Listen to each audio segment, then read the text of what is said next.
Jananam sukadham maranam karunam milanam maduram smaranam karunam kalavashyadiha sakalam karunam samayadipate akilam karunam.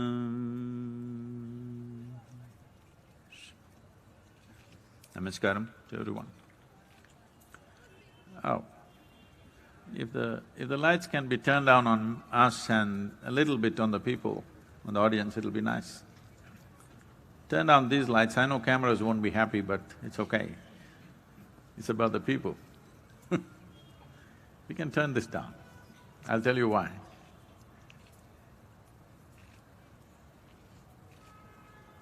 It should feel like we are sitting in firelight, just minimal lighting.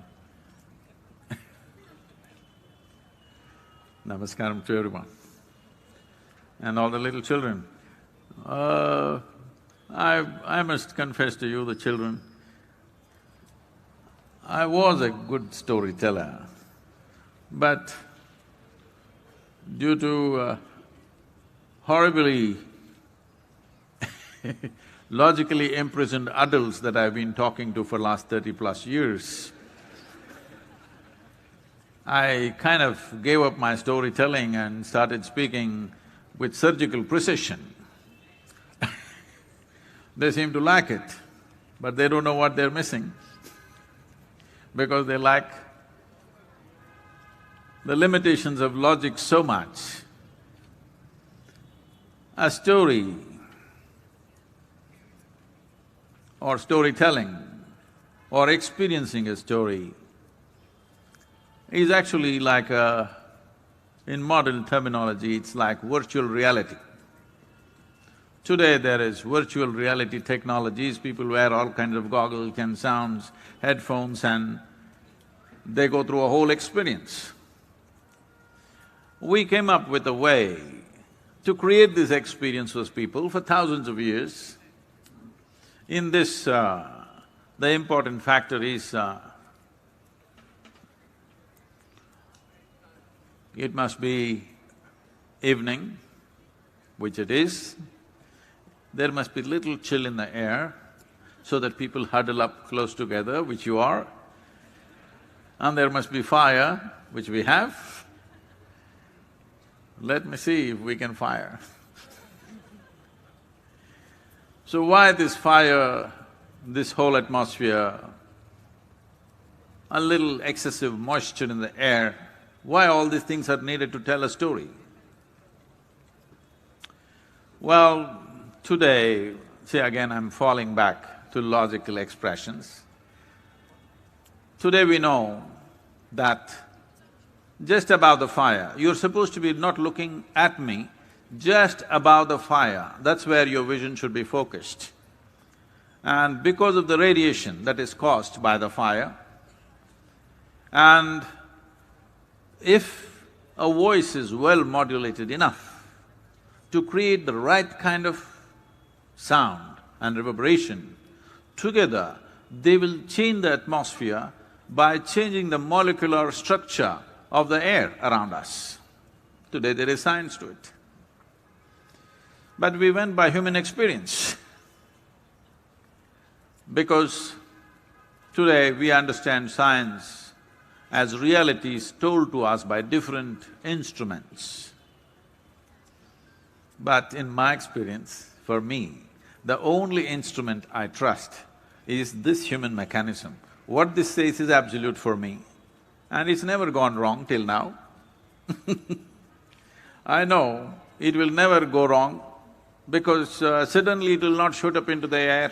When it's time, it'll go down into the earth. I know it's on the right trajectory. So, If you keep your focus unwavering just above the fire,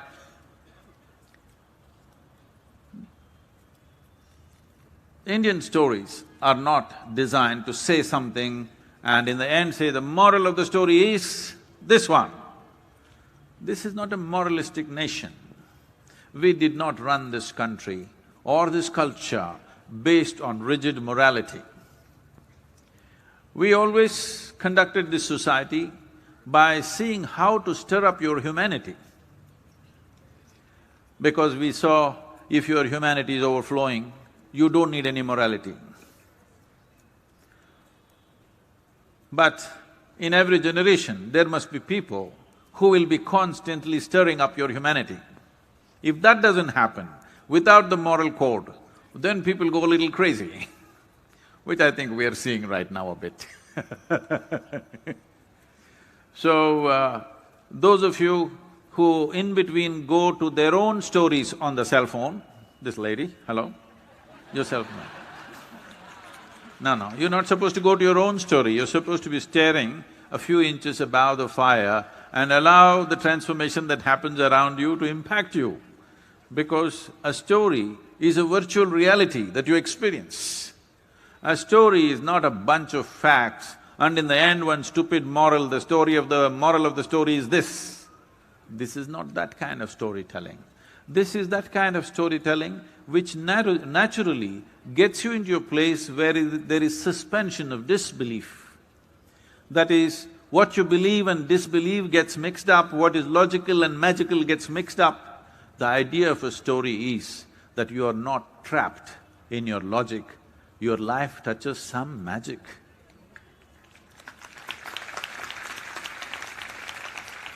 If you're logically all correct, the only satisfaction that you have is you're correct, but you will miss everything in life. Life needs little magic, because life is magic. Because you don't know where the hell you came from, suddenly you're here, everything fine. Isn't it magic? That suddenly you fell out of your mother's womb one day and you go about like you're a whole life and poof, one day you're gone again without a sign. Isn't this magic? Hello? Isn't birth and death magic? Birth and death definitely is magic, isn't it? Always surprises you. What makes you think the in-between space is not magic? In-between space is also magic. Because you got trapped in the limitations of your logic, you're not experiencing the magic. So story is a time to suspend a few things, not bother about this and that, especially the messages that are coming on your phone. Hello? And allow this to transform you. When I say the fire, the radiation, the heat, and the reverberation of a voice, it can transform the atmosphere. Well, because you're logical people, only the front little bit, the children may be little less logical, but they're also getting there very fast. So there is scientific evidence to show you how sound and reverberation can reorganize the entire process around you. There is, in the life energies that we are, we identify 5 basic dimensions of energy. These are called pranavayu, samanavayu, udhanavayu, apanavayu and vyana. Among this, udhana is important here because the udhanavayu within you, if you have little mastery over that, then it enhances your ability to communicate and your voice loses all its rough edges and it becomes a very comprehensive sound that it can have an impact. Now, this is not the kind of impact that you do by throwing phenomenal facts at somebody. This is simply, you're not making music, you're not saying something phenomenal, you're saying something very simple, but still it must have an impact. Because if that impact is not there, your ability to communicate is gone with people. You will have to fight through all kinds of resistance. Now, these reverberations, how they impact not just the human being, not just your mental structure in terms of how you think and understand, like and dislike a particular story, it just can reorganize the entire system.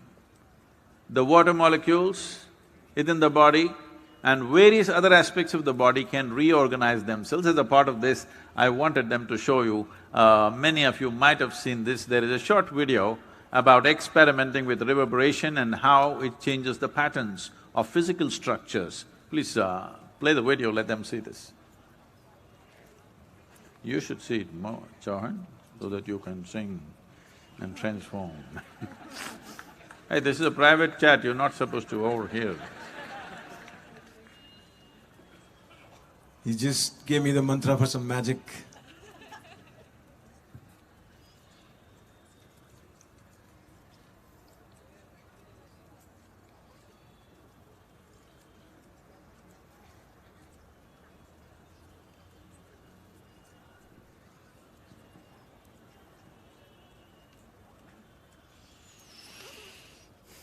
Is it happening or not?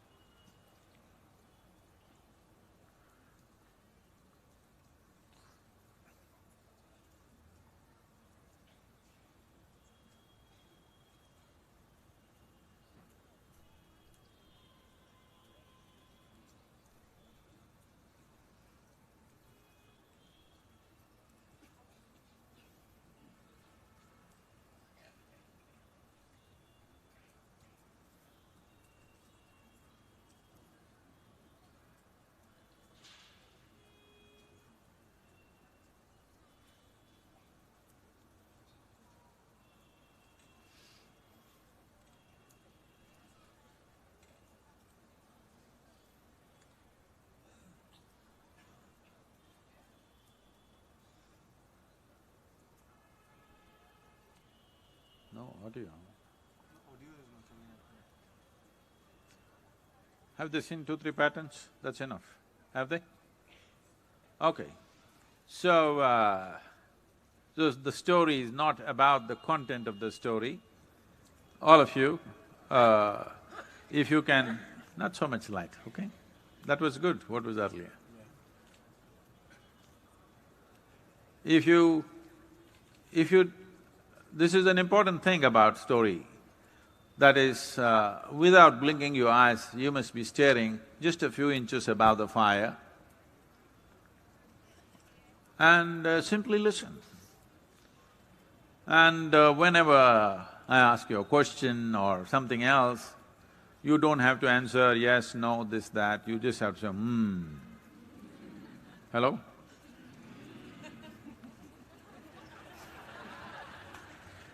That's not everybody. Hello, everybody. Mohit? So Sadhguru, I'm looking at the fire, some inches above the flames, just like you said. And my mind goes back to in my head, and I wonder how you were as a kid, what season was the best season to listen to stories at home, and what kind of a kid were you? I would love the kids to know. Oh, no, you wouldn't want to know. Because, like when I was really young, there was lots of confusion in the head.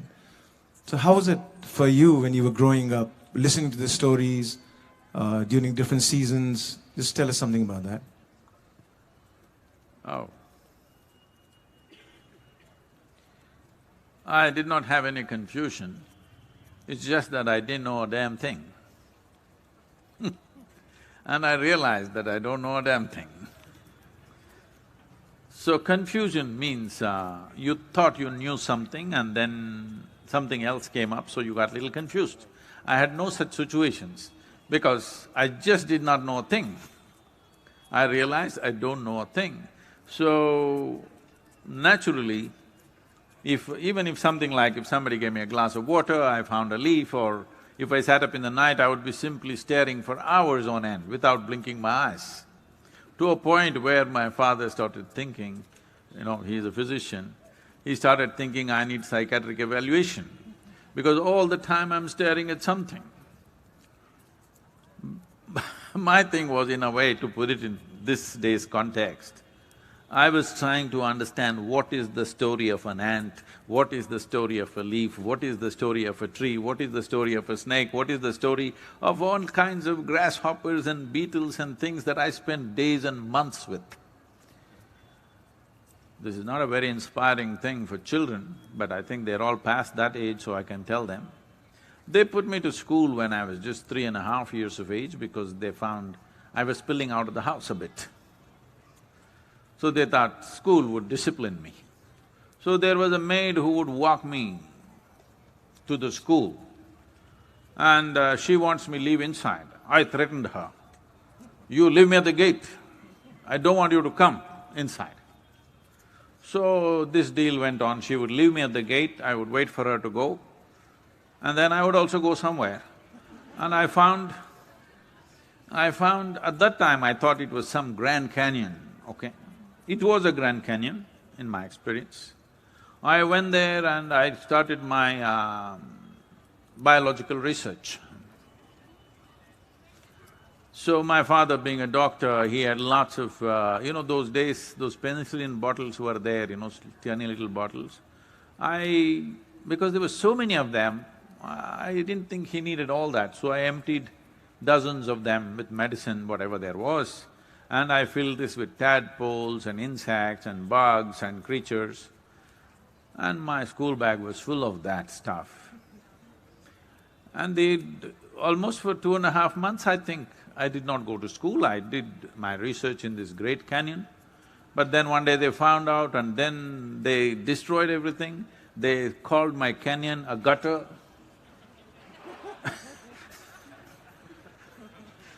And they threw out all my biological species that I had gathered. I don't know if some of them have become extinct, maybe I could have saved them. So that's how I began school, so it's not very inspiring for the children, maybe. So this was around roughly in which class? You were in sixth, No, seventh? I was maybe 4 years of age. Oh, 4 years of age, yeah. You started really early, the research part.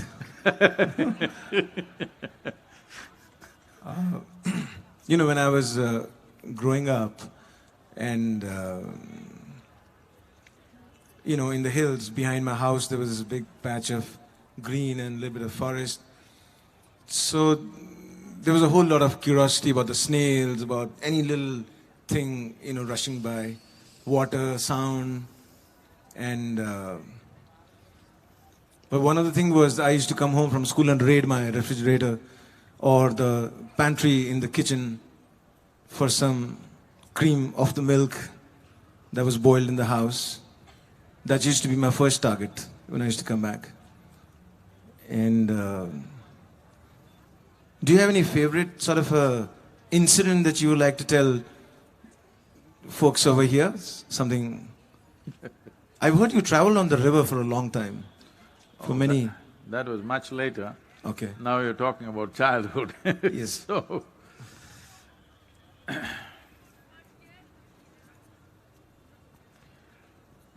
I think my school stuff, I think everybody knows, and children are here, I better not share the school things. I think you can, Sadhguru. They're not saying anything. That's adults only. Give us a louder mm. All right. Thank you. So just a few days ago when I was about 4 days ago, I was in Baku, there somebody was telling me that, how they're not able to remember so many things and about their own life and various things as time passes.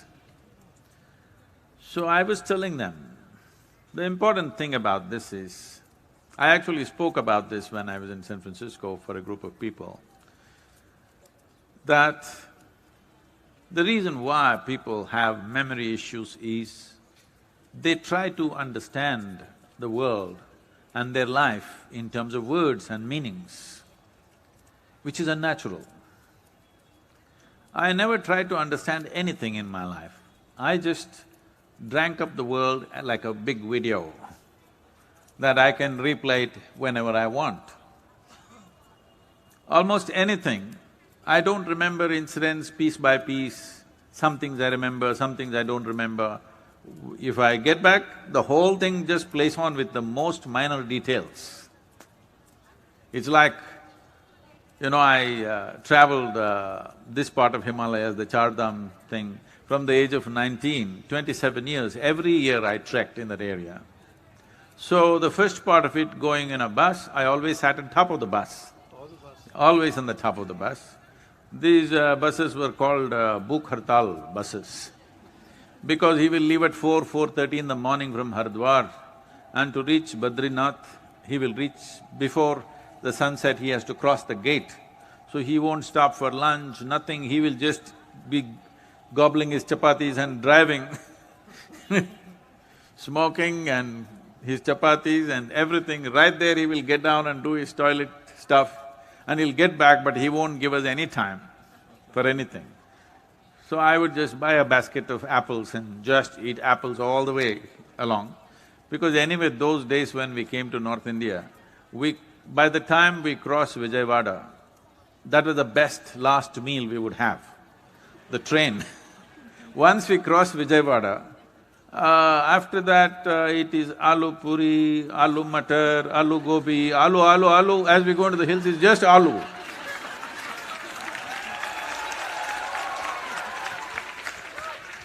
So by the time I come to Haridwar, I'm almost done with aloo.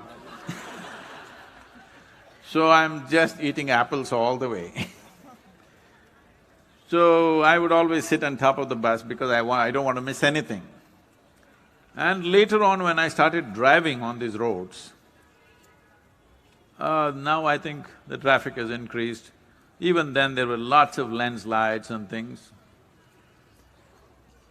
These are not things to share with the children, but I always drove on the Himalayan roads. I think, I used to touch like 130, 140 kilometers on the Himalayan roads. People would think, crazy, how do you know, Sadhguru, you will go off the road somewhere? I said, I've been so many years, it's almost like a reverse video in my mind. I'm just playing it, I know where everything is, because I don't try to remember anything. People are trying to remember something, that's a big problem. The important thing is, your attention is absolute. If that is so, then you don't have to try to remember anything because the video is being captured anyway. So, when it comes to stories, you asked which season stories happen. For me, it's always summer season, because my mother told stories in a very brief way. Rajkumari was born, this happened, this happened, this happened. In 6-7 minutes, the story is over. But if I went to my ancestral home, my grandmother was there. We normally stayed 35 to 40 days in summer. We were, all cousin brothers, sisters, about 36 of us traveled from various parts of the country and came there for the vacation. So it's a large household. If she started telling that story, it's like this. A Rajkumari was combing her hair. It started from here. As this goes down, many things happen along the way. You have to suspend your sense of time and logic and everything. By the time her comb is coming here, 40 days are over. Where then we ask, what happened, what happened? She says, come next year. Because the story, the content and the conclusion of the story are not important. It is just a certain communication and an engagement and a certain training of your own faculties by listening so absolutely that above all, This world opens to every human being only to the extent their attention can penetrate. How keen is your attention? That is how vivid life is. How keen your attention, that is how many doors which will open in this universe for you. So story is that possibility where it captures the attention in such a way, it doesn't matter what is the content of the story, who are the people in the story, it is true, this is all… the Western nonsense has gotten into us. Is it a true story? God damn it, it's a story and it's true. Was it true? That doesn't matter. Right now, it's a true story. You get me? So, the purpose of the story in this country is more about engagement, communication, transforming the whole atmosphere, and above all, training your faculties so that you become so receptive. So, this tree is a story.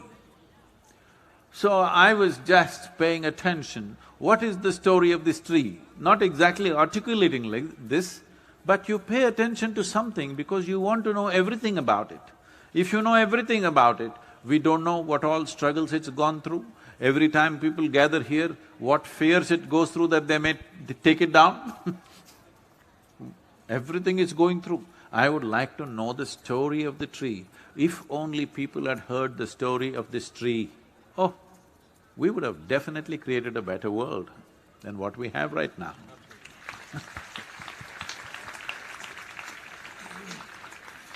Sadhguru, when you say paying attention, like for example, kids when they study or anything… No. Textbook is not something that you can pay attention to. I mean… I will tell you about my textbook experience. My father, I hope he doesn't watch this video he was a very strict disciplinarian. He was academically such a level of excellence, always first, second, right through his medical courses, everything. But I was more compassionate. I wanted everybody to be ahead of me.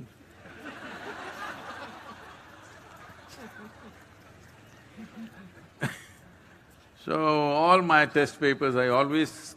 very consistently, I got only 6 zeros. I remember this so well that I hope we're still torturing the children with that monthly report card. Are we? Still? Oh, even if the dinosaurs evolve, the schools don't evolve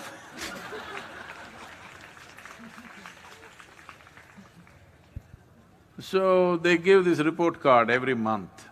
Always it was a yellow card. Is it still a yellow card? Always it was some reason it was a yellow-colored card. And when this card is given, I see some students in the class are strutting around because they are first, second, whatever. Some are sitting around and crying because they're afraid to go home, I don't know what they got in their report card. I always took it from my teacher and took it and gave it to my father. Never ever I opened and saw what is inside, because I thought this is a transaction between my teacher and my father. I didn't want to look into those things. But for all my school life, I did not write a single alphabet in my test paper, because somewhere it was against my aesthetic that somebody is going to test me and tell me how I am doing. I didn't like it. So, right through my school, I did not write a single alphabet in the monthly test. Only in the final exam, I wrote just enough to go to the next class. Always went to the next class, never got retained. But this is how it was. Why I am saying this to you is, every time my father saw this, he opened it and saw, and he would blow up like a volcano. And he would go through 2-3 days of turmoil, seeing this yellow paper. And after 3 days, my teacher is asking, where is your marks card, bring it back. Because the zeros were consistent, the numbers I never varied, I was consistent. But I think every time they wrote nastier and nastier comments, which made my father go up. 2-3 days he is in a volcano state, and then the teachers are asking, "Where is the marks card, bring it back." My father says, "I won't sign it, I am ashamed, I will not sign this paper." I said, "Okay." They say, "Then you must bring your father." He says, "I will not come to the school, I am ashamed to come there." I just didn't understand what this whole drama was, because I was just trying to figure what the hell is this life about. I was just trying to understand the ant that crawls, the leaf that comes, the flower that blossoms, the clouds that move, that moon that becomes small, big, all kinds of things. And my own chest, breathing and food that I eat, I'm just engrossed by everything in the universe, but nobody is giving me any marks for that. I did not expect that, but I'm saying my story was just to find out what is the story of this life. What is the story that's going on here? Is this a fantastic story? Because in my eyes, though I could not figure what is the story at that time, it is something fantastic happening. I don't know what it is, why it is, but I know something fantastic is happening and it deserved all my attention. So much attention that what was happening in the textbook, this doesn't matter. I was talking about he being a strict disciplinarian, evening 7 to 9, we must focus on our textbook. So this is all set, very disciplined life. We must come home, whatever we're playing, by 6:30, 6:45 we must come back, 7 o'clock we must shower and sit down and we must study something. If I opened a book, I would find one small speck on the page. That speck would engage me so much. Next 2 hours, I would be just watching this speck.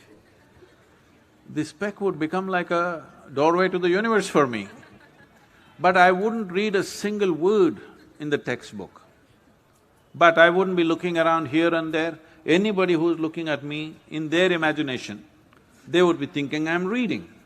But one little tiny speck on the page just absorbed me so much, I just couldn't move away from it. It took me a lot more time to realize, ultimately anything you want to know, it is in training your attention, not just gobbling up information. If your attention is trained, it can do phenomenal things to you. That is what storytelling is about, to train your attention beyond your logic, beyond your likes and dislikes, beyond what you think is right and wrong, simply to be able to be absolute attention to something. And story is capable of cultivating that attention in children. So my grandmother told the most fantastic stories, and I will never be able to tell like her because she would go into such details, such details. I didn't believe a word that she said, but it was so fascinating. And she trained all our attention, absolutely, with her storytelling. Shall I share one of her stories just to… Yes, sir. Absolutely. My great-grandmother lived to be 113, 113 years of age. Now, when she was 65 or 66, I think her husband passed away around that time. And after that, after 2-3 years, around 60, when she was 68, she decided she will move out of the home where she was living. It's a very large household, very, land-owning family, big land-owning family. So she moved out and built a small temple, not for any god, but for herself. She is that kind of a woman. People used to say she's a devil of a woman, not because she harmed anybody, she did anything, simply because she wouldn't die. She just wouldn't die. Everybody thought her husband died, some of her children died. I think all of her children died before she went. and some of her grandchildren died, a few great-grandchildren died, but she just won't die. So, and another thing, reason why they called her a devil is because she would laugh. If she laughed, a hoot of laughter, the whole street would shake.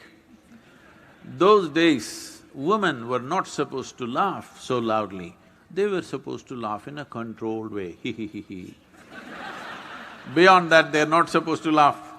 I don't know how men lived with women who cannot laugh. But it was so, they were not supposed to laugh, but this woman could not control. When she laughed crazy. So they said she laughs like a devil. So I started thinking, oh, devil is the laughing one, what does the God do? Nobody ever talked about him laughing. So, all this. Anyway, she lived a very ecstatic life in the sense, she would be sitting and when I saw her, she's over 100 years of age. She had hair right below her knees flowing, huge amount of hair, and tears flowing from her eyes and laughing and sometimes singing, sometimes dancing, over 104, 105 years of age at that time, dancing wildly and tears and laughter. When she is in the puja room, I could go and do what I want. I would displace all the gods and I sit there. She's okay with that. With anybody else, they would kill you. But she was fine with anything. And she would take flowers with her feet and throw it to the gods like that. So, as wild as she was so sensitive to life that, you know, when she was living out, but when we children went, she would come to see us. In the morning, if you give her breakfast, this guy who's standing and telling his whole story, the blue-shirted man, please, hello? Yourself. He didn't understand what is attention.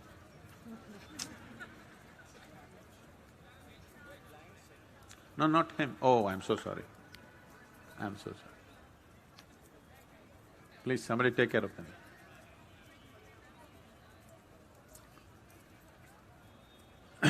So, if they gave her breakfast, she would take this and feed it to the ants, to the sparrows, to the squirrels, and she would simply sit there. Certain people who had assumed that they are her self-appointed advisors, they would come and tell her, you old woman, you don't eat anything, you will die one day like this, without eating. They all died. She lived on. And sometimes I asked her, you know, she would sit there with tears flowing, looking at the ants. I thought, why is she so emotional about the ants? I was like maybe 5, 6 years of age. I was going about stamping all the ants. I thought they were a good game to stamp. But she would be having tears feeding the ants. I thought she's very emotional about these ants, but never she stopped me from doing my job of stamping the ants. But she would be watching the ants and tears flowing out. Then one day I asked her, why are you so emotional about these ants? What is your problem? She said, she laughed and she said, one day you will know. It took me over 20 years to realize what she said. For me to experience what it is to be knowing life beyond the limitations of your own physicality and your psychological structure, to know life as it is happening right now. That this is a living cosmos.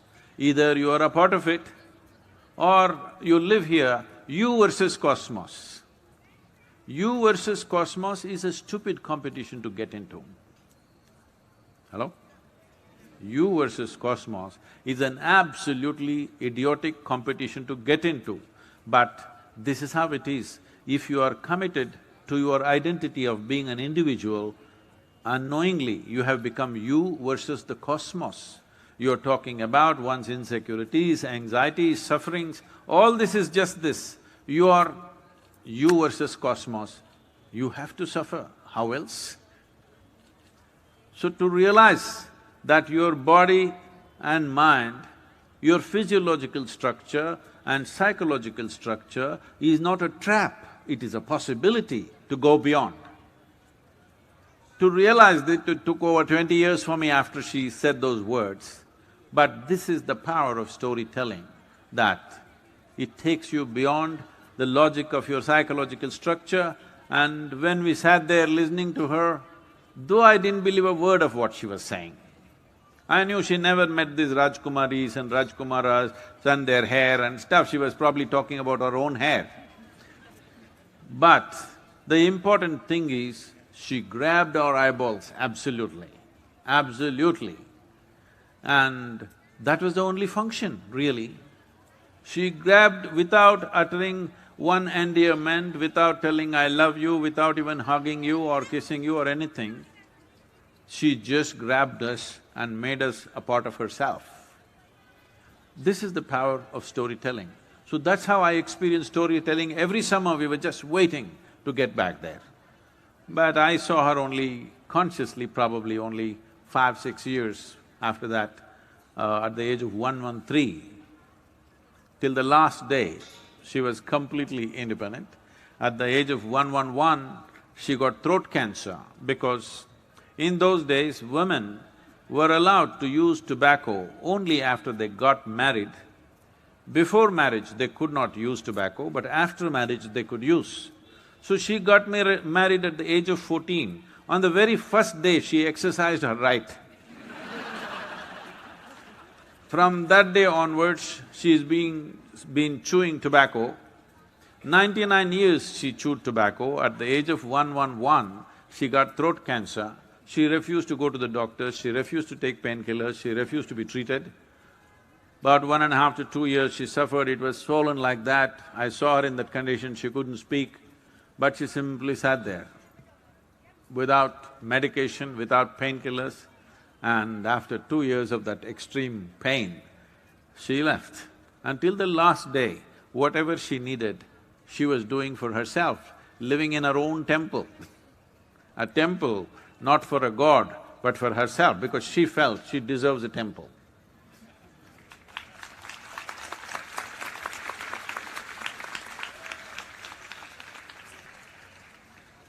See, I have a crazy genealogy, you know that now.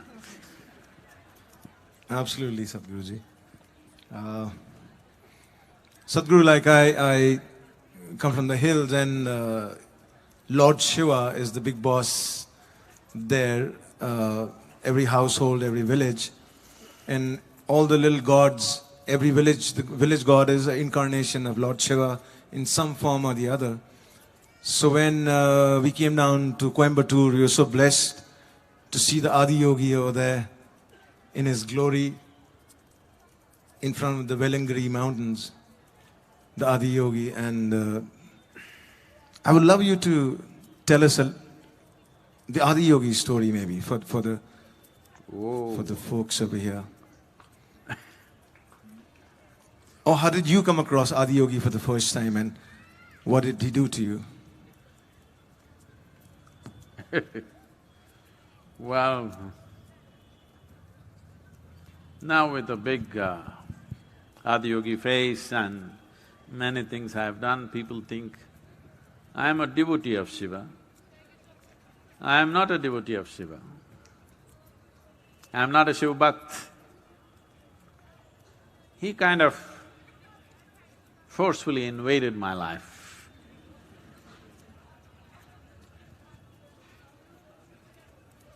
At the age of 25, when an overwhelming experience happened to me on the Chamundi hill, after that, in the next 2 months, I noticed that a certain sound was coming out of me often. Initially, I thought for some reason my breath is rasping. Even now, in United States, when I'm initiating people, when I say Shambho, I don't say it like this, when I say Sh. People say, Sadhguru, when you whistle, our energies go crazy. Why are you whistling like that? I said, it's not a whistle, I'm saying Sh. So this sound started happening from within me like a rasp. I did not know what it is. All my life I had never uttered such words. I grew up as a confirmed atheist. very involved in the left movements of those days. This sound just coming out of me like this, I thought my breath, something crazy going on. But after some time, it started coming out more distinctly. So it's not by choice I started saying these things and doing what I'm doing. I'm just a slave. And initially I fought. Then I knew this is like you versus cosmos game. I'm smart enough to understand it's not worth fighting. So, I became his party.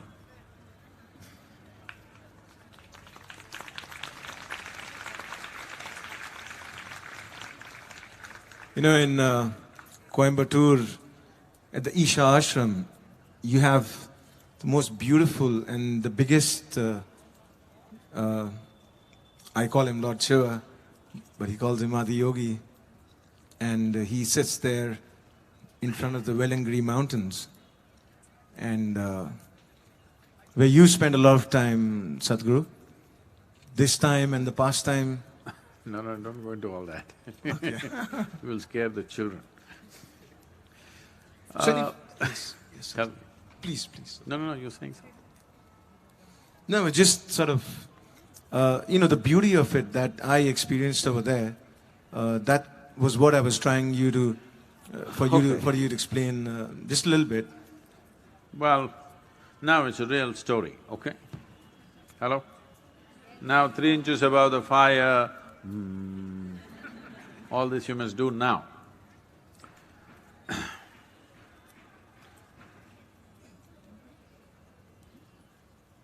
This happened many millennia ago, because in the mountains they call him Shiva. We'll go by that name when he is there. When he comes south, we will call him something else. There was a young woman in the southernmost tip of India, which is today known as Kanyakumari, which is… we always say Kashmir to Kanyakumari because this is supposed to describe the spread, the latitudinal spread of this nation. So Kanyakumari, even today, there is a temple for Kanyakumari. The story behind is this, her name was Punyakshi. She was like an oracle for the local population, who tells them when the rains will come, who tells them about the crops, who tells them about various things that may happen in that society. So she's a very valuable oracle for them. But she fell in love with Shiva, okay? No WhatsApp. You must be wondering, the children, the young girls are wondering, how did she fall in love from Kanyakumari to Himalayas? Was she messaging him? No, no phone, no WhatsApp, no message, no Instagram, nothing. Just like that, hearing about him. So many stories wafted down this subcontinent and reached her ears. She imagined him, she created a virtual reality. See, I want you to understand this. People are thinking virtual reality is a new technology. What I'm telling you is, your entire life is a virtual reality, because you are seeing life only the way it happens in your mind, isn't it? Right now you think you see me, but actually what's happening is this light is falling upon me, reflecting, going through your lenses, inverted image in the retina. You are seeing me only the way I'm projected in the firmament of your mind. So you have a virtual reality going. Everything that you experience, what you see, what you hear, what you smell, what you taste, what you touch is just like this. You know it only the way it happens within you. You don't know how it really is, in the sense, you don't even know which is light and darkness. If you sit with an owl, what's an owl in Hindi? Ullu. People here, I think in North India, people think an owl is a stupid bird. yes? If somebody is stupid, you say ullu. But that is not the understanding everywhere. In many cultures, people think owl is a very wise bird because it simply sits there, looking at everything like this. So, owl is considered a symbol of wisdom. If you sit with an owl and start an argument as to which is light and which is darkness, endless argument, isn't it? You never can decide who is right because being a democratic nation, if we go for a vote, all the creatures which see night as light and day as darkness, their numbers are more. Hands down, they'll win the election. Yes or no? More creatures come alive in the night than in the day on this planet. So, even what is light and darkness is just your reality, it is not the thing. Everything in the universe is like this, your sense organs are opened up only the way it is necessary for your survival. Every other creature has their sense organs as it is necessary for their survival. But now, she is in Kanyakumari and she falls in love with somebody who is in Himalayas, just hearing about him, because if you ever fall in love, you know what happens in your mind is 99%, what actually happens is 1%. Hello? As long as you know how to direct this virtual reality, your love affair is going great. When you start observing what is happening in that 1%, you are in trouble. Yes, this happened. You okay for a story inside a story? I'm trying to use my great-grandmother's methodology. Story inside a story, inside a story, inside a story. So, story inside a story. One day, Adam, you heard of this guy? Adam? Adam came home very late in the night. So Eve was very angry and suspicious. Where have you been? She started investigating. After enduring some amount of investigation, he said, "Come on, where would I go? You are the only woman on the planet. Where do you think I would have gone?" Then she said, okay, she became all cuddly and happy, and they went to bed, she snuggled up and slept. After he completely fell asleep, she slowly counted the ribs. You're not getting it. What do? You're not getting it. Ladies are getting it, others are not getting it. She counted the ribs just to find out if he has used one more rib. Oh, it's gone.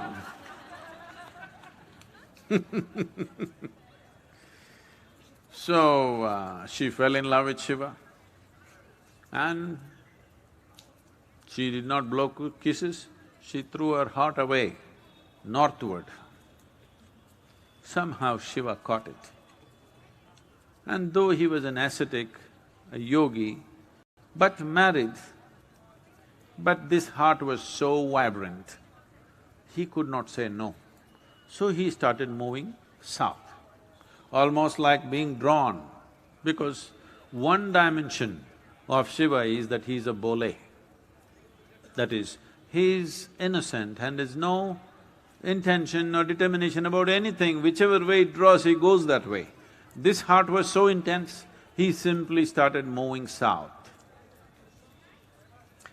The community around Punyakshi did not like this because they knew if she gets married, she will go away and they will lose an oracle, a very valuable person in their society.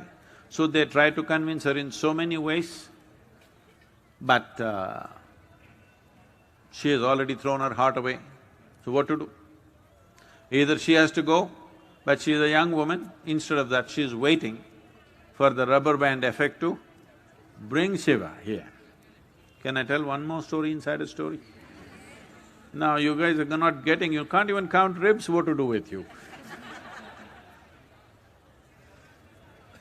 So story inside a story. This is stupid to explain it's a story inside a story. You should not. You must figure it out. On a certain day, a yogi who was over 80 years of age wanted to go up Velangiri mountains to see the abode of Shiva up there. But he was over 80 years of age and it's a very steep, hard climb. Even if you are young and fit, it will take a certain amount of exertion to get there. And then people who are at the foothills, who are running small shops, who are selling bidis and plastic things and this and that stuff, these are sitting at the foothills all their life, but they never went up. These are that kind of people. They are there to make a living.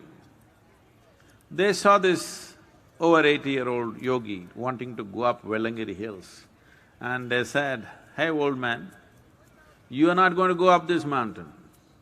This is very steep and hard to climb. You will not make it. Just settle down here.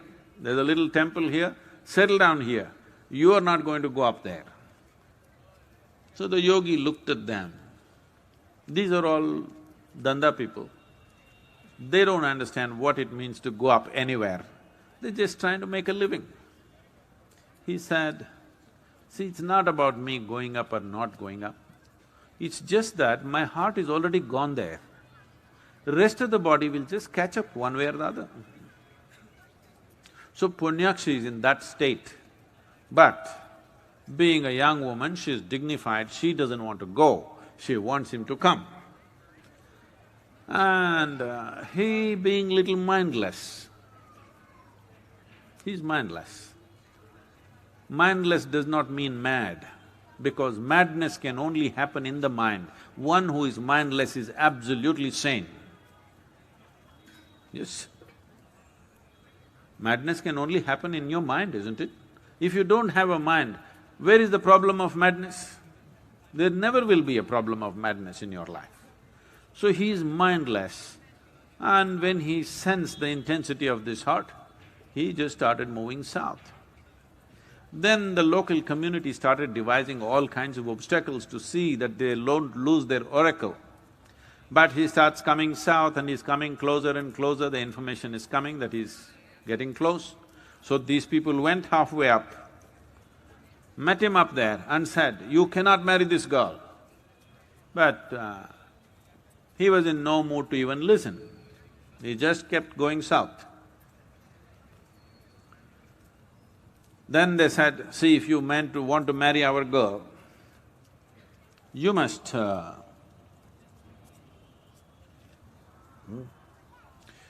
bring some items missing. Where's the sugar cane?" Oh, I'm sorry. Okay. So they said, "You must bring sugar cane." You know, this is sugar cane. Without these rings, without knots. It's in the nature of this, that always there will be knots, more or less, but they have to be there. This is the way this is made. So they said, "You must bring sugar cane without knots."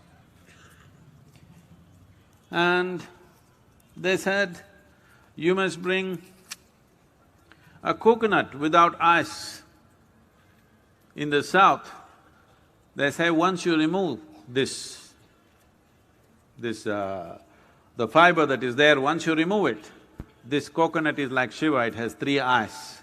So they said you must get a coconut which has no eyes. This is very vital for the coconut to sprout, but they want a coconut which doesn't have eyes.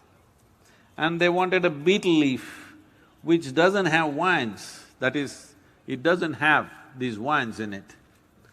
So, what they're asking is essentially some impossible conditions so that he will fail and go back. They're saying this is the bride price for our girl. So, out of his occult, he went into his occult dimension and produced sugar cane without knots, a coconut without eyes, and a betel leaf without veins in it. They looked at this and they said, "This is unnatural." He laughed and he said, you are very unnatural. Because you are the one who asked for such things. You are very unnatural people. So let me save this girl from you guys. And he started moving south. So just 24 hours away, they set a deadline. Before sunrise on the next morning, you must come and the wedding should be over. So for the wedding they prepared, all food was cooked and everything ready. Punyakshi is all dressed and waiting. In Tamil Nadu, there is a culture of always weddings being before sunrise at 4 o'clock, 3:30, 4 o'clock in the morning, weddings happen. You must also start this in Delhi, you will avoid all the traffic problems and on those wedding days, making misery for everybody else who's going to work. All this will go if you do early morning 4 o'clock weddings. In Tamil Nadu, weddings are like that. So they said, before sunrise, you must arrive and the wedding should be over. Food is cooked, everything is ready, people are waiting and she is waiting. If you cross sunrise time, it's over. The muhurtam is over, you cannot marry the girl. So he was coming and very close. He was in a… today this place is called as Suchindram. When he came to that place, what they did was, it was this kind of season, November, December, when it's misty. If you do not know this is something you must experience, you might have seen in the hills, that when it is misty to a certain extent, when the water particles in the air is at a certain density, if you light a fire like this on a mountain, it looks like the whole mountain is on fire, because every molecule of water acts like a prism and multiplies the fire millionfold and makes it so large. So knowing this, at an appropriate distance, they set up a fire with camphor, and when the fire burned, it looked like the sun has risen, an orange flame went up in the mist. So when Punyakshi saw this, that the sun has come up and Shiva has not come, she said, this is it, he has abandoned me. And she left her body, standing. Even today, in the temple she is standing, looking looking with a certain expectation, standing, she left her body. In a certain sense of pride and a bit of anger, she left her body. When this came to Shiva, he was at Chutindram, and then he was totally despondent and frustrated that he could not fulfill such a simple need of hers, and he turned back, and then he came to Velangiri hills, and on top of the mountain he spent over 3.5 months. It is in the tradition of this culture, wherever Shiva spent one cycle of moon, that place will be referred to as Kailash. So even today, the Velangiri hills is referred to as Kailash of the south.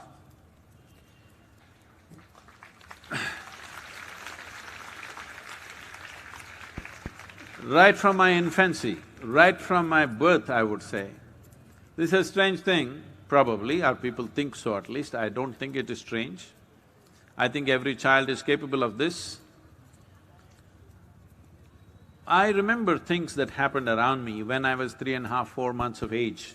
Simple things, not some earth-shaking events, simple things. I even remember what kind of saree my mother was wearing. She was having conversation with somebody, some local gossip, that also I know. When I grow up, I say, you were saying this to this lady. She would be shocked, you were just few months old, how the hell do you know this? Did somebody tell you? These are not some things that somebody can tell you, because these are innocuous, small things, not some big events. So, right from that age, always in the background of my eyes, always I had a mountain peak. Till I was 16, I believed that everybody's eyes have mountain peaks. Only when I was 16 years of age, when I spoke to my friends about the mountains, they thought I was crazy. They said, you're crazy, you lost your balance, where are mountains? But I really believed everybody's eyes have a mountain peak, because it was constantly there. In my wakefulness, in my sleep, always there. So after 16 years of age, I started looking for this mountain. I trekked the whole of Western Ghats. I traveled from Goa, southern tip of Goa to Kanyakumari 11 times on my motorcycle, climbing every possible peak, trying to find that mountain. By the time I was 19, I knew it is not there, so I moved to Himalayas and I started trekking in Himalayas. The moment I saw Himalayas, I knew it is not there because what I was seeing and the terrain was very different. It is only in 1987, I stepped into Coimbatore city and I realized the mountain is somewhere here. How this happened is, morning 3:45, I got off the bus, Mysore, Coimbatore, I take a night bus, it arrives too early, and I got down and suddenly this hit me, I didn't know what. I kept my baggage down in the bus station, I sat on the baggage and that's it. For over 1.5, 2 hours I was sitting right there, I didn't realize what happened to me. I knew this is somewhere here, but it's not like I'm thinking about it, I just lost sense of time. It is only around 6:15, these auto rickshaw drivers coming and poking me and asking where I want to go, that I really came to my senses. I knew it's somewhere close by. I found it in 1993, that is Wellingiri Hills. After I saw that peak, this vanished. When I saw it, I decided this is where we will set up the yoga center, and that's where we are today.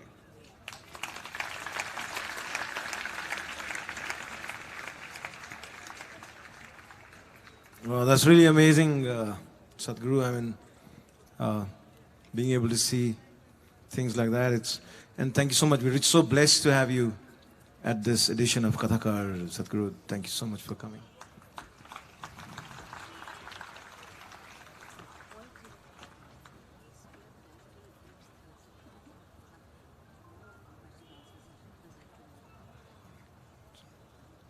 I think Sadhguru, I wanted you to sort of, shed some light for us. Like in this day and age when the kids have laptops and computers and iPads and how does one sort of get this storytelling thing or the aspect of stories being transmitted across generations? Is that only going to happen through computers or the families or the parents, or how do you see things going, for the younger generation? Like when I was growing up in school, we didn't have any computers, so sitting around a fire was still a beautiful option, and television was also just one channel, Doordarshan, and nothing really happening. Now it's 24 hours, 200 channels, and so just how would it happen? I don't think we need to blame this on technology. Even before the technology came, I think my generation or even my father's generation and probably your generation kind of lost the ability to tell a story. So the only storytellers are commercial storytellers in the form of television, serials or cinema or whatever, so naturally they're watching that. Because there is nobody at home or school who can tell a story in any detail for nuts. They cannot. They can only read the textbook. So they naturally are looking for alternative stories. So I don't think there's anything wrong. It doesn't matter whether the story is coming from a phone or a television or what. But right now, the problem is, as you said, there are many channels, they don't even listen to one story, they're watching 10 stories at the same time, shifting. Now that doesn't serve the purpose of why the storytelling, because it doesn't grab you, it's just information. This crime is ours, because this is how we made education seem. We made the children understand education is all about information. But anyway, a time is coming where as artificial intelligence grows, probably in the next 15, 20 years, education as you know it will be totally meaningless. Everything that you can do by gathering information, assessing it, assimilating it and projecting it outside, a simple gadget will be able to do better than somebody who thinks they are very intellectual. So everything that you can do with your intellect, a simple machine can do. This happened to me when I was 13 years of age. When I was 13 years of age, the children will laugh at me. When I was 13 years of age, for the first time, I saw a flatbed calculator. Those days, Sony calculators and National Panasonic calculators came. Sony's were 125 rupees, National Panasonic was 100 rupees, so everybody bought 100 rupee calculators. Somebody brought this machine to me and showed me, tuk, answer came. I looked at this and immediately I said, then if this is the thing, why the hell are they torturing me in my math class? Why this mathematics class for me? Because all the teacher needs is this. They can find out the answer right here, why are they asking me? Why are they asking me 2 plus 2 how much? It's all here in this machine. At that time only I thought, if it can do mathematics, there must be another machine for science, another machine for history, another machine for everything, and it's all coming now. Bit late for me, but it's coming. So, schooling as you know it, education as you know it is going to become irrelevant in the next 15 to 25 years. So, assimilation of information is no more meaningful because a simple gadget will gather more information and give it out as you want it. So, this idea of education is what has destroyed a dialectical and a more holistic understanding and observation of life. Everything is analytical, intellectual. There is no embrace of life, there is dissection of life. So what this means is, suppose I really want to know you, I will dissect you. How's that? So if I dissect you, one thing that'll happen is, at the end of my dissection, you won't exist.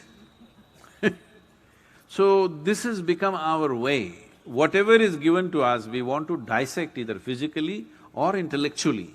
If you dissect, you will find nothing, believe me. If you dissect anything, you will find nothing. You will know surface aspects of life, maybe you will know its structure, maybe you will know how… if I dissect you, maybe I will see your heart, liver, kidney, but you will be gone. There is no way I can know you by dissecting you, isn't it? Maybe if I embrace you, if I include you, I may know something about you. But if I dissect you, I will know nothing about you. First of all, you will not exist. So, this dissection way of education, everything dissect. Our idea of science is just this. If you give a flower to somebody who thinks he is a scientist, first thing is they'll strip it down. They will know everything about the flower, but the flower won't exist. So, a story means it's an embracing of life. This is not analyzing, this is not about concluding. The most classic example of storytelling is our Mahabharata, story inside a story inside a story, over 100,000 characters, everything. Is it about good and bad? No. Is it about judging who is the… this has become the conversation I see particularly in the American news channels, good guys and bad guys. There were no good guys and bad guys in this country. We knew everybody is capable of both. If we inspire them in one way, they will go this way. If you inspire them another way, they will go that way. Is it true that none of you are either good or bad 24 hours of the day? Is there anybody who is 24 hours good, 24 hours bad? No. This is the nature of a human being. The thing is, where do you stay most of the time? To start with, or how to be beyond these two. So entire story is not about judging this is a good man, this is a bad man, this is good, this is bad. This is not about that. This is about digesting life in a holistic way, without dividing it, absorbing life in a holistic way. It is all of it. It is all of it. It is all of this which makes the life. If you just accept the flower and not accept the filth, it is just a question of time before the flowers will vanish, isn't it? Hello? I'm not hearing the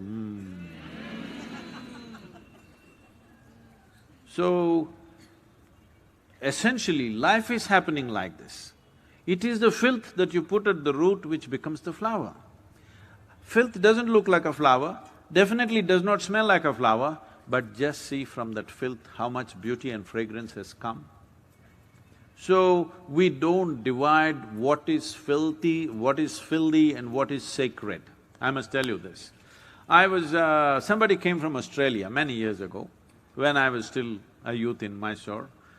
Mysore being a little touristy kind of town, I decided to take this person around on my motorcycle. So I'm riding and I'm a little, always hard on the throttle. So if I ride fast, holding me and sitting, very close to my ear, I hear shit.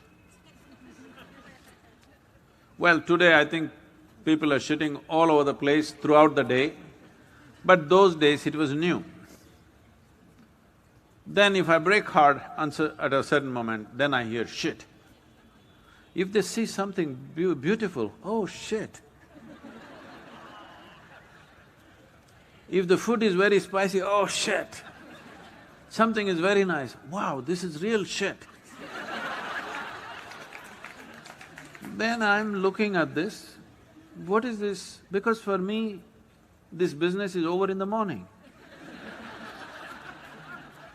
Why throughout the day somebody is saying shit, shit, shit?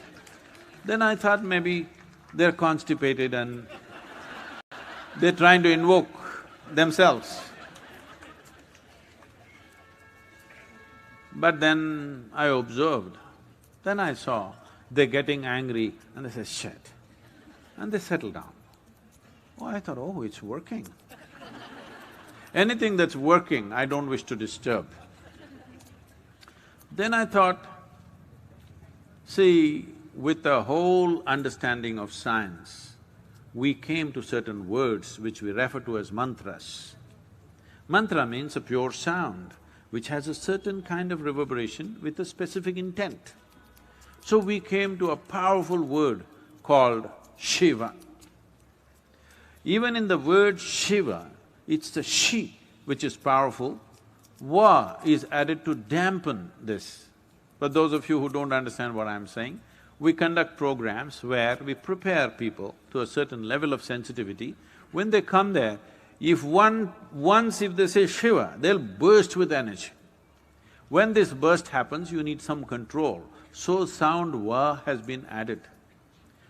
So these people accidentally, unknowingly, maybe intuitively, they've arrived at the same sound, shit. Then I thought, oh, this is not a problem for me. When I said this, people said, how can you say Shiva and shit are the same thing? Shiva is the highest, shit is the lowest. Then I asked, well, if these words are stored in your brain, I don't know how they are stored, in case they are stored alphabetically, they are just right next to each other. Because in your mind, you cannot hold Shiva here and shit here. There's no such arrangement. Hello? Do you have such an arrangement? Why I'm saying this is, because the moment you divide something as filthy and sacred, good and evil, God and devil, you have divided the universe. You will never know the reality of your existence. You will only dabble with pieces of life. So, story and the fire, just come up, okay? And your attention can take you beyond this division that you create in your mind, because the nature of the intellect is this. If I ask you a simple question, do you want your intellect sharp or blunt? You must choose, I'm going to bless you right now. Sharp.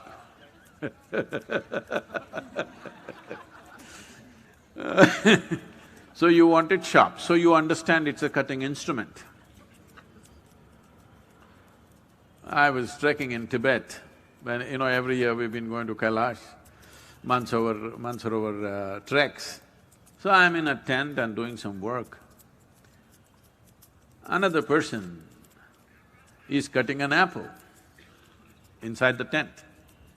And there's one more person, and that person is telling this person who's cutting the apple, be careful, it's a very sharp knife. It irritates me, because I call something a knife only if it's sharp. Hello? If it's a child, I understand. This is a grown man, he must know how to handle a knife, it's not such a complicated machine or something. But I continued my work. Another 2 minutes, I again hear, be careful, it's a very sharp knife.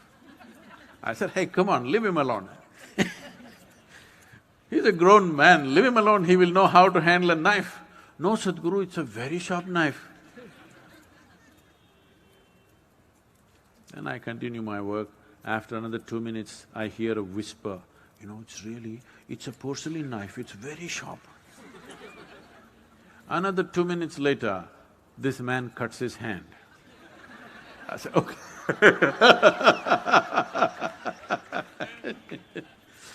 See, knife is not a dangerous instrument. Why we do not give a knife to a child's hand is because a child's hand is not steady. Yes? Not because knife is dangerous. Every day, a knife is saving more lives than it's taking lives, isn't it? In an irresponsible hand, it may take life. In your home, it is making your food. On the surgery table, it's saving thousands of lives every day. Without a knife, could you do? But if you have cutting job to do, you must use the knife. Suppose you want to stitch your clothes and you do it with a knife, you will be wearing tatters. Sometimes when I see all these people wearing these denims, I'm thinking maybe they were using knives to stitch these pants. In India, still they're just leaving patches. I'm seeing in United States and also I went to Russia. In Russia, the pants are almost gone. Hardly there's anything left, everything is gone. I thought they must be using a knife to stitch these pants, and that's why this is the consequence. Knife is a good instrument to cut, but it is not a good instrument to do anything and everything, isn't it?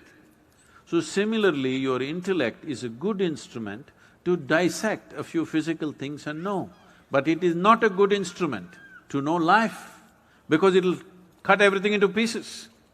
By the time you analyze somebody that you know, they're finished. After that, you can never look at them with any sense of love or affection. Yes or no? These days, that is why relationships keep falling apart, because you try to analyze them, finished. Because once you analyze them, there is not a single human being, if your intellect is sharp enough, I'm saying, if your intellect is sharp enough, not one goddamn single human being on this planet can pass the test. Can I tell you a story inside a story?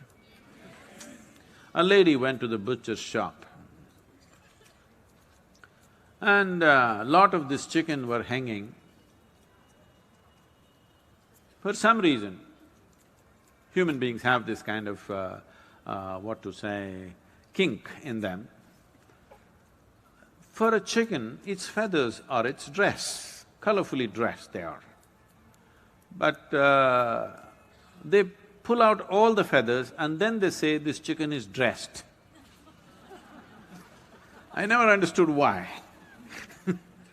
You pulled off all their clothing and then say, you're dressed, hanging upside down. So the lady went about, lifting a wing and smelling like this and wrinkling her nose, lifting a leg and wrinkling her nose. From chicken to chicken she was going.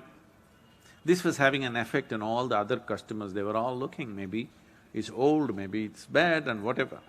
The butcher saw that it is having an impact on his business.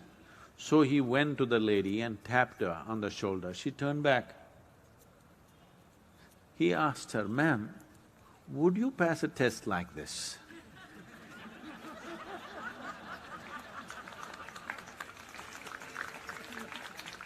So I'm saying if you apply your intellect on anybody sharply, you will see not a single human being can pass the test, including yourself.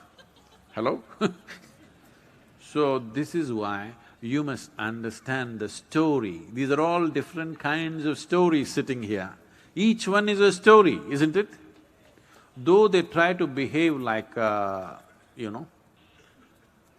like most people who are walking on the street and driving their dream cars on the street, if you look at them,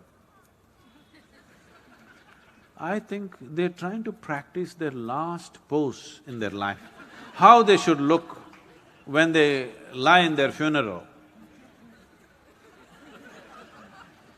Believe me, you will naturally get that pose. You don't have to practice it all your life. Especially if they think they're religious or spiritual, they will become… Do you know this? If you're spiritual, you should not look like this, like this. If you're spiritual… Okay, you must turn slowly.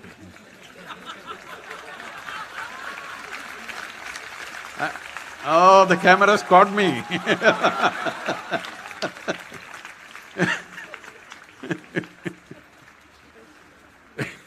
Please. Sadhguru, you were talking about stories and you were talking about many different stories in stories. And I was speaking to Kiran sir, and he, comes from a beautiful northeastern state of Arunachal Pradesh. And recently we had the very good fortune of traveling with him to a place called Tawang, which is a high, around 11,000 feet, beautiful little town, and there was a beautiful festival happening over there. So we were conversing and, we were agreeing that when we were growing up, some of the best stories that we used to hear from, family people or grandparents or friends, senior people, would be the ghost stories. And, somehow, you small, kids, we love to get scared. Still they want to hear that ghost story. It's one of their favorite things, amongst all stories. Do you have any ghost story from your experiences of traveling in the mountains?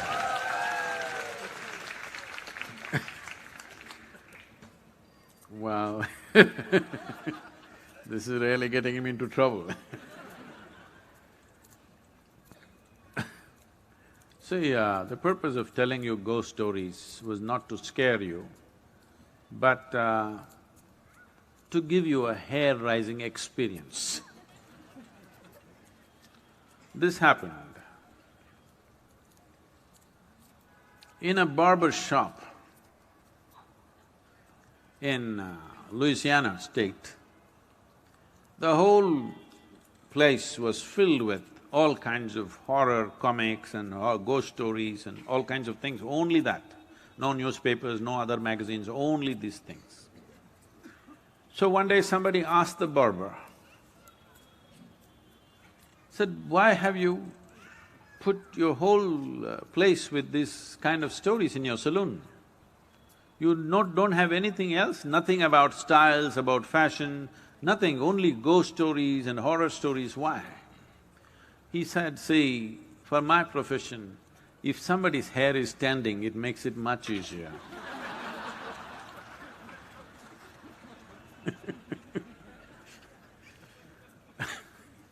So the idea was to give you a hair-raising experience, not to scare you. And I must tell you, this fascinated me so much that there was a man in Mysore city who was also working in the Mysore City Corporation as some official, but he was known to be some kind of a ghost buster or tantric or whatever he is. So somebody told me, I was always looking for these kind of things, so somebody told me, this guy has trapped ghosts in bottles and kept it in his whatever, it's a shrine or a workshop or whatever you want to call it. So I want to go, and that guy wouldn't allow us initially, but I was persistent, and then he took me inside and he showed me lots of bottles. He said, in this there is this kind of a ghost, this is a woman, this is a man. I looked, I could not see a man or a woman, I all saw transparent bottles with corks. So I was just befriending him, thinking, I will steal one bottle. because I really wanted to see a ghost. Because I had heard so many things. So many things means unbelievable kind of stories. Well, it only made me more and more curious. It did not raise my hair nor scare me, but I became more and more curious. I had spent months on end, continuously every night, being in the cremation grounds, wanting to see. So people come, burn the dead, and when with firewood, when the dead bodies burn, it burns for 4, 5, 6 hours. People stay there for an hour or hour and a half and then they have other business to do. They will cry and they'll weep and they will go when it's still burning. Normally what happens is, when as the fire burns, one thing, because there's always economic aspect to everything. If they've not put enough fire long enough, when this collapses, the outer part, first thing that'll happen is, because neck is such a small thing and it gets burnt, and once the spine is burnt, the burning head will roll away, do. So I am the one who picks it up with a stick and puts it back and waits, where is the damn ghost? It doesn't come. Many months on end, I sat there, no ghost came. Somebody said, you put a nail in that tamarind tree, it will come. I would nail the damn tree again and again and again, nothing came. Somebody said, in this house there is a ghost. So I would beg them, please allow me, I want to sleep in that house and see if the ghost comes. Did not happen. So I went to this guy, and when they said specifically it's in the bottle, I wanted to steal a bottle. But he was very protective about his bottles so I didn't see anything coming out, but he showed me one thing. He made a… what do you call rangoli? Rangoli.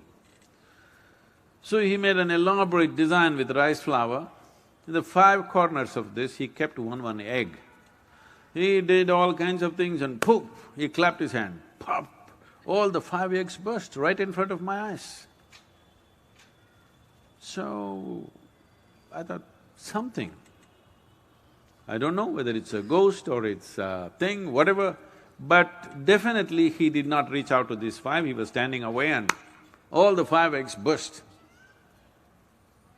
Then this was working on me, and I was walking in my house backyard, looking here and there. Then I saw guavas were hanging in the tree, the guava fruit. I looked at the fruit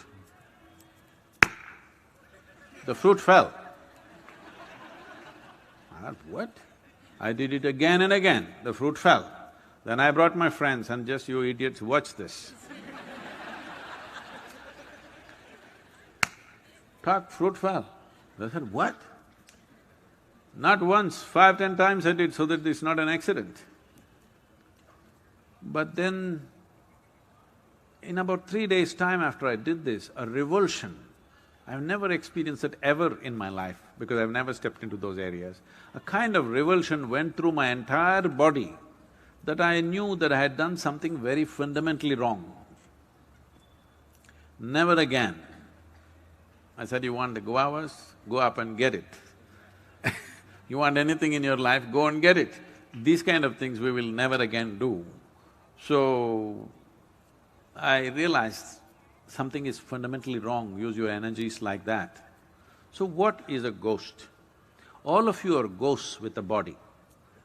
Those who are walking and sitting, everybody, you are ghosts with a body. But suddenly somebody lost their body and you think they are something horrible. Why? They're just like you, they just lost the body. Is it true that you gathered the body over a period of time? Suppose, let's say you had lost control over how much you eat and you became this big, and then you came to yoga program and whatever, and slowly you shrank into half your size. Does it mean to say half of you has become a ghost? Hello? So if somebody lost the body, 50, 60 kilograms of planet that we have picked up and made into this, if they put it back, is that a ghost? then you are also a ghost with a body, isn't it? So this abnormal way of looking at life, that just because somebody lost their body, they've become something evil, something fearful, something terrible, is a very abnormal way of looking at life. The nature of life is such that whether… See, right now, there's something you must look at this, not intellectually, really experientially. You're breathing, all of you, are you? Hello? I'm just checking. Hello? You're breathing. So if you're breathing, let us say this was like a building or whatever, right now we are in the quadrangle kind of place. So there is life here that you're breathing. You may call it air, but it's actually life, because if I take away this will go. Yes? Your life will go. It's only in this transaction, life is happening, isn't it? So it's not just about air, oxygen, this, that. This is a living cosmos. You are like a little bubble, you captured a little bit of life. You know, did you blow soap bubbles when you were young at least? Hello?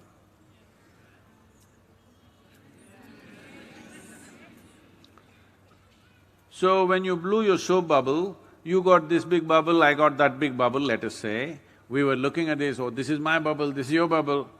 Then they went poop. When they go poop, you don't say, this is my air, this is your air, isn't it?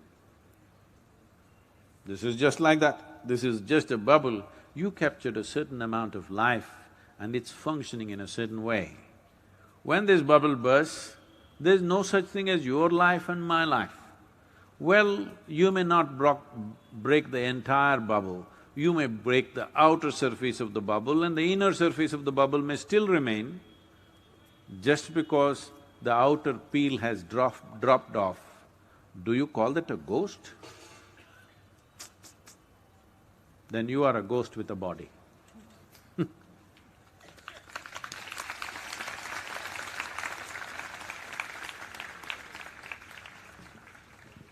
I think if you go any further, they'll think it's a bedtime story and Right. they'll sleep. Sadhguru, we are…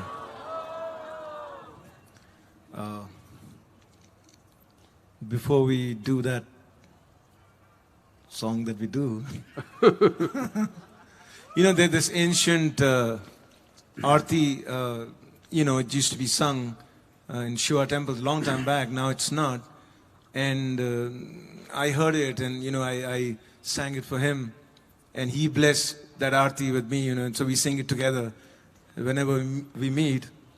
And but Sadhguru, we are really grateful and thankful to you for blessing us over here with your wisdom, and you show us the path. Thank you so much for that, and we'll keep looking for that with you for a long, long time to come. Shiv कैलाशों के वासी धाले धारों के राजा शंकर संकट हरना शंकर संकट हरना शिव कैलाशों के वासी धौली धारों के राजा शंकर संकट हरना शंकर संकट हरना तेरे कैलाशों के अंत न पाया तेरे कैलाशों का अंत न पाया अंत बेअंत तेरी माया ओ भोले बाबा अंत बेअंत तेरी माया शंकर संकट हरना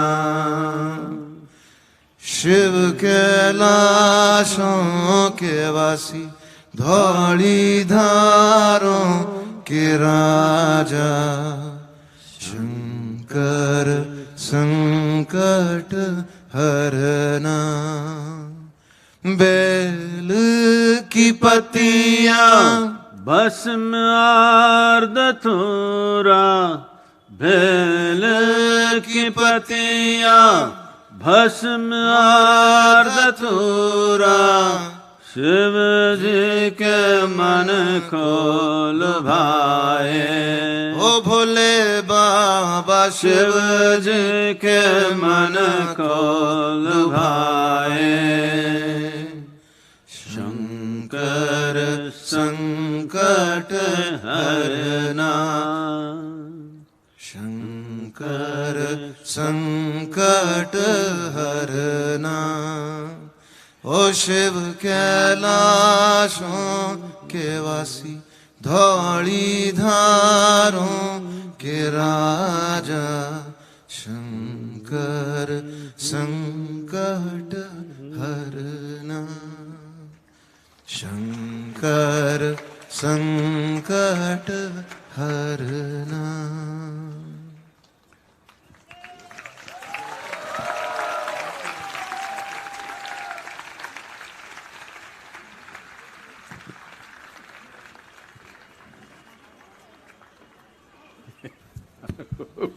Thank you very much, Sadhguru ji, Namaskar. for sharing with us through your stories, your insight into life and living. And thank you very much, Mohit ji, for being with us this evening.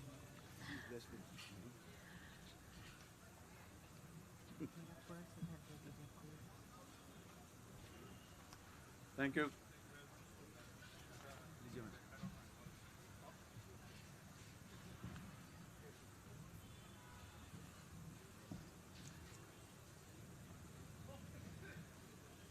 हम सद्गुरु जी के अनुग्रहित हैं कि वो हमारे बीच पधारे और अपनी कहानियों के माध्यम से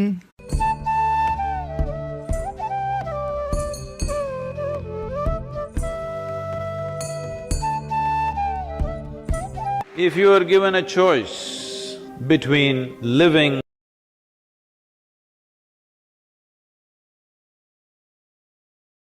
and working with joyful people or miserable people, what is your choice? I want you to please remember, everybody else is expecting the same thing. You being a pleasant piece of life is 100% in your hands if you take charge of it.